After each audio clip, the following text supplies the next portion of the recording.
اللہ الرحمن الرحیم۔ السلام علیکم ورحمۃ اللہ وبرکاتہ۔ معزز سامعین، آپ سب کو اسلامک ہسٹری اسکوپ چینل میں خوش آمدید۔ بنی اسرائیل میں ایک بہت ہی برا شخص تھا جو برے کاموں سے کبھی منع نہ ہوتا تھا۔ جب شہر کے لوگ اس کے برے افعال سے بہت زیادہ تنگ آ گئے تو انہوں نے بارگاہ الہی میں اس کے شر سے محفوظ رہنے کے لیے دعا کی۔ اللہ تعالیٰ نے حضرت موسیٰ علیہ السلام پر وحی نازل فرمائی کہ بنی اسرائیل کے فلاں شہر میں ایک بدکار شخص رہتا ہے، اس کو شہر سے باہر نکال دیجئے تاکہ اس کے برے کاموں کی وجہ سے پورے شہر پر آگ کا عذاب نازل نہ ہو جائے۔ حضرت موسیٰ علیہ السلام اس مقام کی طرف تشریف لے گئے اور اس شخص کو وہاں سے نکال باہر کیا۔ یہ شخص ایک دوسری بستی میں چلا گیا۔ اللہ تعالیٰ کی طرف سے حضرت موسیٰ علیہ السلام کو حکم ہوا کہ اسے وہاں سے بھی نکال دیجئے۔ حضرت موسیٰ علیہ السلام نے اس کو اس بستی سے بھی نکال باہر کیا۔ آخر کار وہ شخص ایک ایسے غار میں رہنا شروع ہو گیا جہاں کوئی انسان دکھائی نہ دیتا تھا، نہ ہی کوئی جانور یا پرندہ ادھر سے گزرتا تھا، غرض یہ کہ آس پاس کوئی آبادی نہیں تھی اور نہ ہی دور دراز تک سبزے کا نشان تھا۔ وہ شخص اس غار میں آ کر بیمار ہو گیا۔ کوئی بھی انسان اس کی دیکھ بھال کے لیے وہاں پر موجود نہ تھا۔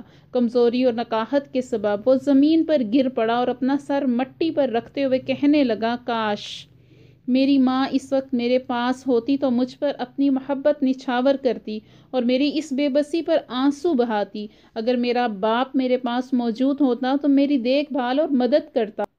اگر میری بیوی موجود ہوتی تو میری جدائی پر آنسو بہاتی۔ اگر اس وقت میرے بچے میرے پاس موجود ہوتے تو وہ میری میت پر روتے اور کہتے، اے رب العالمین، ہمارے بے بس برے گنہگار اور مسافر والد کو بخش دے، جسے پہلے تو شہر سے نکال دیا گیا، پھر دوسری بستی سے بھی نکال دیا گیا۔ آج وہ ایک ویران غار میں اس دنیا سے مایوسی اور نا امیدی کی حالت میں آخرت کی طرف روانہ ہو رہا ہے۔ پھر وہ میرے جنازے کے ساتھ روتے ہوئے جاتے۔ اس شخص نے کہا، اے میرے پروردگار، تو نے مجھے میرے ماں باپ اور میرے اہل و عیال سے تو دور کر دیا ہے، لیکن مجھے اپنی رحمت سے دور نہ کرنا۔ تو نے میرے دل کو میرے عزیزوں کی جدائی میں تو جلایا ہے، لیکن اب مجھے میرے گناہوں کی وجہ سے دوزخ میں نہ جلا۔ پروردگار عالم کی رحمت جوش میں آئی اور اللہ تعالیٰ نے اس کے باپ کی شکل میں ایک فرشتہ اس کے پاس بھیجا، اس کی ماں کی شکل میں ایک حور کو اس کے پاس بھیجا، اس کی بیوی کی شکل میں بھی ایک حور کو اس کے پاس بھیجا اور اس کے بچوں کی شکل میں غلامان جنت کو اس کے پاس بھیجا۔ وہ سب اس کے پاس آ کر بیٹھ گئے اور اس کو دیکھ کر رونے لگے۔ وہ شخص ان کو دیکھ کر بہت خوش ہوا اور اسی خوشی کی حالت میں فوت ہو گیا۔ پھر اللہ تعالیٰ نے حضرت موسیٰ علیہ السلام پر وحی نازل فرمائی کہ فلاں غار میں جاؤ، وہاں پر ہمارے ایک دوست کا انتقال ہو گیا ہے، اس کے کفن دفن کا بندوبست کرو۔ پروردگار عالم کے حکم پر حضرت موسیٰ علیہ السلام اس غار میں تشریف لے گئے۔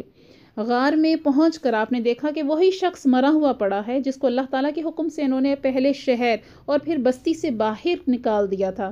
اس کے پاس حوریں تعزیت کرنے والوں کی طرح بیٹھی ہوئی تھیں۔ حضرت موسیٰ علیہ السلام نے اللہ تعالیٰ کی بارگاہ اقدس میں عرض کیا، اللہ، یہ تو وہی شخص ہے جسے میں نے تیرے حکم سے شہر اور پھر بستی سے نکال باہر کیا تھا۔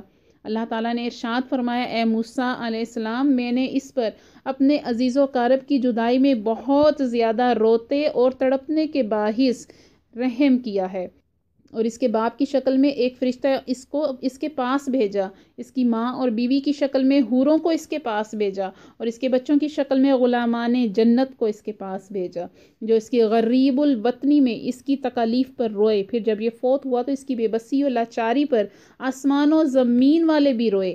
تو میں ارحم الراحمین کیوں نہ اس کے گناہوں کی معافی عطا کرتا۔ جب کوئی مسافر نزاع کی حالت میں ہوتا ہے تو اللہ رب العزت فرشتوں سے ارشاد فرماتا ہے، یہ بے کس و لاچار مسافر ہے، اپنے ماں باپ اور اہل و عیال سے بہت دور ہے۔ جب اس کا انتقال ہوگا تو کوئی اس پر غمزدہ ہونے والا نہ ہوگا۔ پھر اللہ رب العزت اس کے ماں باپ، اہل و عیال اور عزیز و اقارب کی شکل میں فرشتوں کو اس کے پاس بھیج دیتا ہے۔ وہ جب ان کو اپنے پاس دیکھتا ہے تو ان کو اپنے والدین، اہل و عیال، عزیز و اقارب سمجھ کر بہت خوش ہوتا ہے اور اسی خوشی کے عالم میں اس کی روح نکل جاتی ہے۔ وہی فرشتے غمزدہ حالت میں اس کے جنازے کے ساتھ جاتے ہیں اور اس کی مغفرت کے لیے قیامت تک دعا گو رہتے ہیں۔